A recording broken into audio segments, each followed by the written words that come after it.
মসজিদে না গিয়ে ঘরে 5 ওয়াক্ত নামাজ নিয়মিত পড়লে কি কাফের হয়ে যেতে হবে? বিস্তারিত জানতে চাই। যদি কেউ নামাজ নিয়মিত পড়েন তিনি কাফের হবেন না ইনশাআল্লাহ। নামাজ তরক করার কারণে যে সমস্ত উলামা একরাম কাফের হওয়ার কথা বলেন তাদের মতেও কাফের হবেন না। তবে হ্যাঁ, নিয়মিত যদি জামাত তরক করে সেটা ভয়াবহ, সেটা ওয়াজিব তরক করার মতো বিষয়। এবং ওই যে মুসলিমদের জামাতের সাথে থাকা, এজন্য মূল জামাতের সাথে অংশগ্রহণ করে নামাজ পড়তে হবে।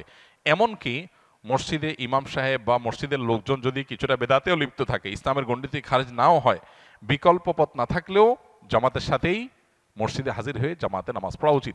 হাজ্জাজ ইবনে ইউসুফ জালেম ছিল, তারপরও তার সাথে কিন্তু সাহাবা একরাম তার পিছনে নামাজ পড়েছে। বর্তমান প্রেক্ষাপটে সামান্য বেতনে চাকরি করি। আমার ছোটবেলা থেকে সামান্য বাক প্রতিবন্ধী হওয়া সত্ত্বেও আমার পড়াশোনা শেষ করেছি।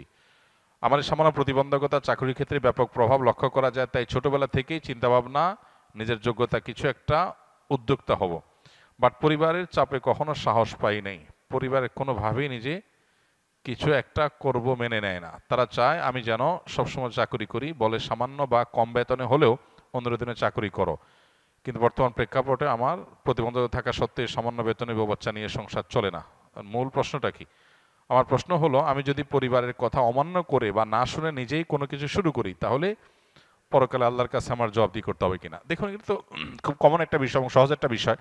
মানুষ যখন প্রাপ্তবয়স্ক হয়ে যায়, সুস্থ মস্তিষ্ক সম্পন্ন হয়ে যায়, তখন পরিবারের পরামর্শ মানতে সে বাধ্য না।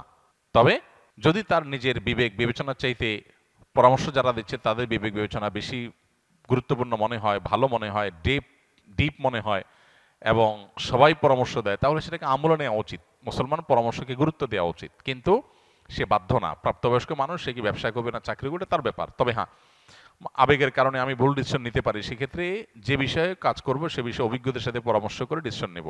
এক্ষেত্রে পরিবারের সাথে আপনার ভিন্নমত হলে আশা করা যায় আল্লাহর কাছে আপনার কোনো দায় থাকবে না। তবে মা বাবা বা বড় ভাই থাকলে এরকম কেউ পরামর্শ তাদের সাথে বেয়াদবি যেন না হয় সেদিকটা খেয়াল রাখতে হবে। অনেক সময় মনে হয় ইসলাম কেন সত্য ধর্ম, অন্য ধর্ম কেন মিথ্যা, এ ধরনের চিন্তা আসলে কি করব? দেখেন, আমরা যখন চাষাবাদ করি শুধু ফসল হয় না, ফসলের সাথে আগাছাও হয়। ধান খেতে ধান গাছ আর আগাছা দেখতে একই রকম লাগে না? এখন কেউ যদি বলে ভাই ধান গাছগুলোকে যত্ন করে রাখেন, আগাছাগুলো কেটে রাখেন, কেন? দেখতে তো একই রকম। এই জন্য পৃথিবীতে প্রচলিত যত ধর্ম আছে দেখতে মনে হয় সব ধর্ম একরকম। আসলে একটা হলো মূল গাছ, মূল গাছের মধ্যে বহু আগাছা সৃষ্টি হয়েছে। যেই ধর্মের সূত্র আসমানের সাথে, আল্লাহর সাথে, ওহির সাথে, নবী রাসূলদের সাথে, সেগুলোকে বলা হয় আসমানি ধর্ম। এগুলো যুগে যুগে সব একই সূত্রে গাথা।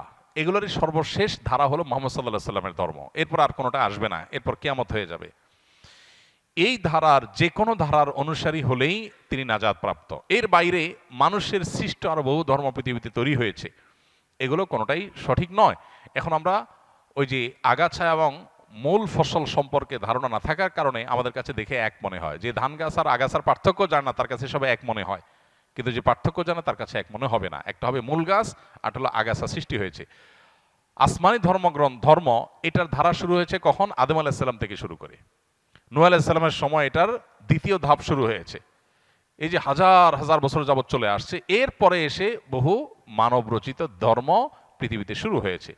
অতএব এগুলোর ভিতরে কোনটা আল্লাহর মনোনীত আর কোনটা আল্লাহর মনোনীত না, এটা বোঝাটা হলো গুরুত্বপূর্ণ। আল্লাহ কোরআনে বলেছেন না দ্বীন ইনদাল্লাহিল ইসলাম, আল্লাহর কাছে একমাত্র মনোনীত দিন হলো ইসলাম। ওয়া মান ইয়াবতাগি গায়রাল ইসলামি দীনান ফালান ইয়াকবালা মিনহু, আল্লাহ বলেছেন যে ব্যক্তি ইসলাম ছাড়া অন্য কিছু আল্লাহর কাছে ধর্ম হিসেবে নিয়ে আসবে, অ্যাকসেপ্টেড হবে না। এজন্য আমাদের ইসলাম সম্পর্কে জানতে হবে এবং মানবরচিত দিন বা ধর্মগুলো সম্পর্কে আমাদের জানতে হবে, তাহলে ইনশাআল্লাহ ধোঁয়াশা দূর হবে। আস-সুন্নাহ ফাউন্ডেশন, উম্মার স্বার্থে সুন্নাহর সাথে।